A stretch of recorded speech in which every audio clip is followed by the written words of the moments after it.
Hello friends, हमारे द्रवगुण की पर्याय की सीरीज अभी कंटिन्यू चल रही है। आज हमारा 4th लेक्चर है। चलिए स्टार्ट करते हैं। मधुक, मधुयष्टि, मधुक, महुआ। बहुत माइनर सा डिफरेंस है। मधुक में छोटा ऊ की मात्रा है, मधुक में बड़ा ऊ की मात्रा है। तो इसको याद हम ऐसे रख सकते हैं, इधर से कोरिलेट नहीं कर सकते कि मधुयष्टि में छोटा ऊ की, यहाँ भी वही है। हम याद रख सकते हैं कि महुआ बड़ा वाला पेड़ होता है, मधुयष्टि छुप होता है, उतना बड़ा नहीं होता है ना। तो मधुक में बड़ा ऊ की मात्रा, तो महुए का पेड़ बड़ा होता है। तो इस तरीके से इसको याद कर सकते हैं। सहस्त्रवेदी हिंगू का है, शतवेदी अम्लवेतस का है। तो देखिए, शत मतलब क्या होता है, यहाँ पे 100 होता है, लेकिन हम इसको शत को 7 पढ़ सकते हैं, है ना। 7 या 6, 7 कर लो। 7 है, हम बोलेंगे ना जनरली 6 7। अम्ल क्या है, एक रस है ना। रस कितने होते हैं, टोटल 6 होते हैं। तो 7 6 7 करके आएगा, वो किसका है, अम्लवेतस का है। अम्ल 6 रसों में से एक रस होता है। और सहस्त्रवेदी क्या है, हिंगू है।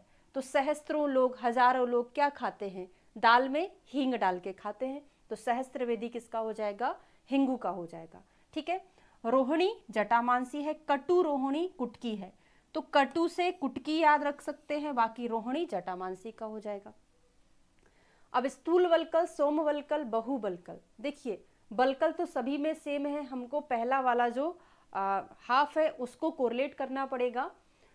तो सोम वल्कल, सोमवार को क्या खाते हैं, फास्ट रहता है तो फल खाते हैं, है ना। सोमवार को फल, तो कट फल में फल है, तो सोम वल्कल। बहु वल्कल, भूर्ज पत्र, भूर्ज से याद करो भोजन, है ना। भोजन किसको कराते, बहुत सारे लोगों को कराते हैं। तो बहु वल्कल भूर्ज पत्र, भूर्ज को भोज भी समझ सकते हो, भोज भोज कराते हैं, कन्या भोज कराते हैं, बहुत सारी कन्याएं रहती हैं। और एक और बचा है स्थूल वल्कल, जो क्या है, लोद्र है।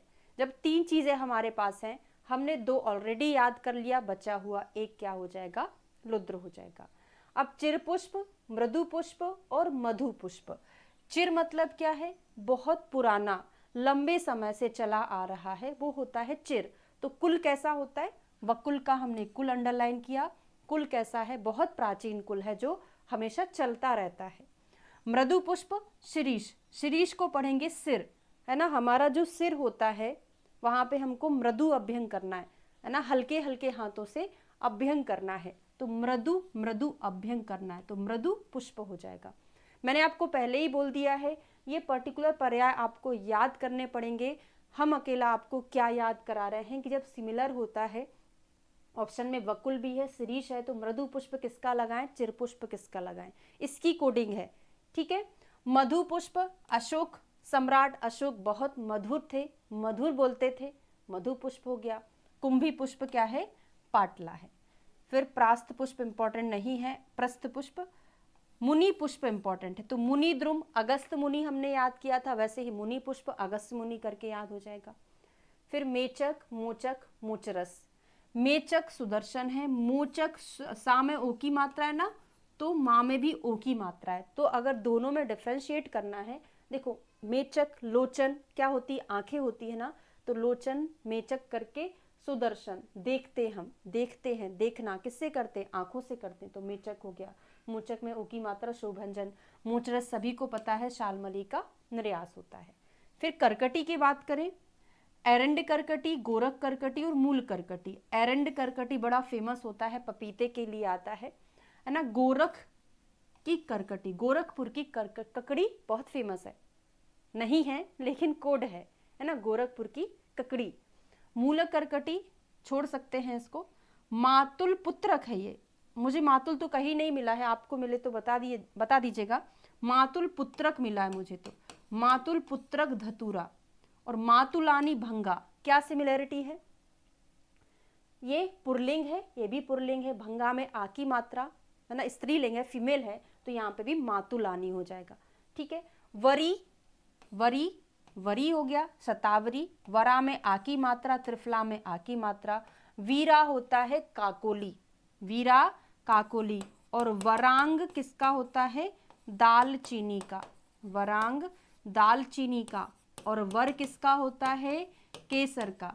देखो रा की मात्रा मतलब सॉरी रा है, यहाँ भी रा है, री है इधर री है, आ की मात्रा आ की मात्रा, और यहाँ पे वरांग, इसको त्वग भी बोलते हैं ना, दालचीनी को त्वक या त्वग, गा से वरांग करके याद हो जाएगा। प्रत्येक श्रेणी किसका है? दंती का। प्रत्येक पुष्पा अपमार का।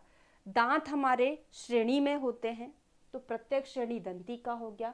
पुष्प, मार्गों में पुष्प बिछे रहते हैं तो अपामार्ग का पुष्पा है। ठीक।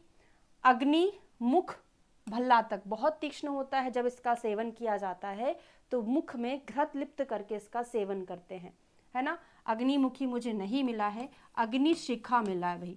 अग्निशिखा, अग्निशिखा या बहनी शिखा दोनों के दोनों हो सकते हैं, लांगली का है। और मुख किसका है? मुख में घृत लिप्त करते भल्ला तक का सेवन करते समय, तो यहाँ पे अग्निमुख हो जाएगा, यहाँ पे अग्निशिखा हो जाएगा। ये इंपॉर्टेंट नहीं है, इसको छोड़ सकते हैं। एक और चीज देखते हैं, अग्निक किसका है? भल्ला तक का है, और अग्नि छोटा सा है, चित्रक भी छोटा सा है, अग्निक बड़ा है, भल्ला तक बड़ा है। तो इस तरीके से हमने 4 लेक्चर में जो गोविंद पारेख में दिया था वो कंप्लीट कर लिया है। सिमिलर पर्याय बहुत इंपॉर्टेंट है, कुछ चीज़ें मैंने आपको एक्स्ट्रा भी लिखाई हैं। नेक्स्ट हम रस शास्त्र के कुछ टॉपिक लेंगे, जो भी पारेख में से कुछ हाईलाइटेड चीज़ें हैं वो हम कवर करने वाले हैं। कमेंट में आपको ज़रूर बताना है आपको ये वीडियो फ़ायदेमंद हुआ या नहीं।